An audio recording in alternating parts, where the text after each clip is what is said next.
Sports. You gotta love sports. Saturday night was one of those games and shots and moments and sequences you will never ever forget. We're going to make the case that this was the greatest game in NCAA tournament history because of the greatest shots in tournament history.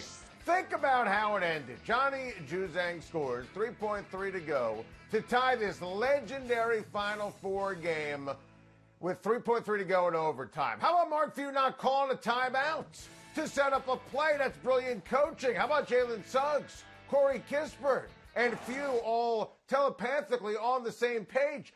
Folks, that's not an accident. That's Gonzaga basketball. They've practiced that. Suggs talked about it after the game. Kispert with the perfect inbounds pass, with urgency to put a fired-up UCLA team in a chaotic state. Suggs, 3 dribbles. Bam, bam, bam. The bank is open. A legit OMG wow stop and stare moment. And how about Jalen Suggs? Said he wanted to celebrate on the scorer's table like Kobe, like D-Wade, and boy, did he ever. Think about it. The difficulty of the shot, the incredible nature of the game, both teams shooting over 50%, Gonzaga going for the undefeated season, all added to the genius of the moment and why it was the most impressive game I've ever seen in college basketball history. Think about Laettner's shot. Christian Laettner's shot, to me, always number one for an iconic moment. Chris Jenkins a few years ago, majestic ebb and flow of that game to win a title. I'd make the case Suggs' shot more difficult than both. Suggs is so special. The sequence when he flew into your frame on CBS on Saturday night and blocked Cody Riley's shot with 2 minutes to go, then found a way to secure the ball, and then this. How did he do that? Thread the needle with that insane bounce pass that drew Timmy for a jam. Ultimate blend and sequence of savvy and talent and flair for the moment. The block. That was like LeBron in 2016. He's going to be the top pick of the NBA draft. Suggs is so amazing with the ability to dominate a game in so many different ways, as you saw on Saturday.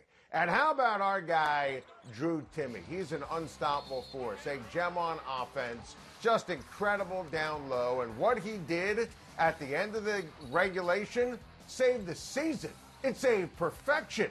And that is not in any way, shape, or form exaggeration. Timme got in front of Juzang driving to the rack, and Juzang got called for a charge. Normally, you hate that call in that spot.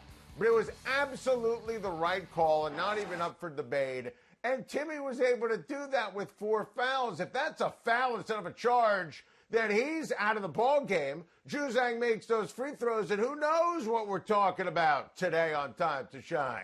That was a game for the ages. That was the most fun I've had watching an NCAA tournament game ever. That's a shot for the ages. Goes to a team for the ages, which makes it feel even more special and perfect.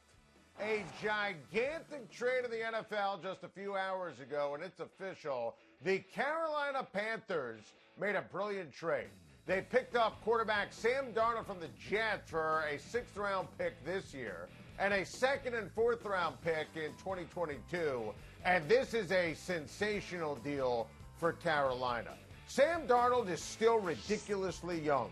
He turns 24 years old, in June. And listen, giving up a 2nd-round pick in 2022, that's chump change. This is a major win for Carolina. Sam Darnold is a special talent, and now he's going to play for a great head coach in Matt Rule. He's going to play for one of the best offensive minds in the NFL, Joe Brady. Sensational offensive coordinator. He's going to have his old friend Robbie Anderson with him. He is going to have DJ Moore with him. He's going to have Christian McCaffrey with him. This is a position to be successful. I am obsessed with this deal for the Carolina Panthers, and our good friend Jonathan Jones broke the news that the Panthers are picking up the 5th-year option for Sam Darnold, so they're smartly in it to win it. Carolina has been searching for a quarterback for years. Cam Newton was shot at the end of his run in Carolina. I like the Teddy Bridgewater move. It added credibility. Teddy did not play well. Teddy got hurt. This is a major step in the right direction. You have to remember, this was the third overall pick in the 2018 NFL draft. And he was coached by Adam Gase for the last 2 years. The unemployed, horrendous Adam Gase. He was Jets. The New York Jets, what could go wrong goes wrong. Remember in 2019, supposed to be a breakout year, Sam Darnold had mono. Sam Darnold still has star potential.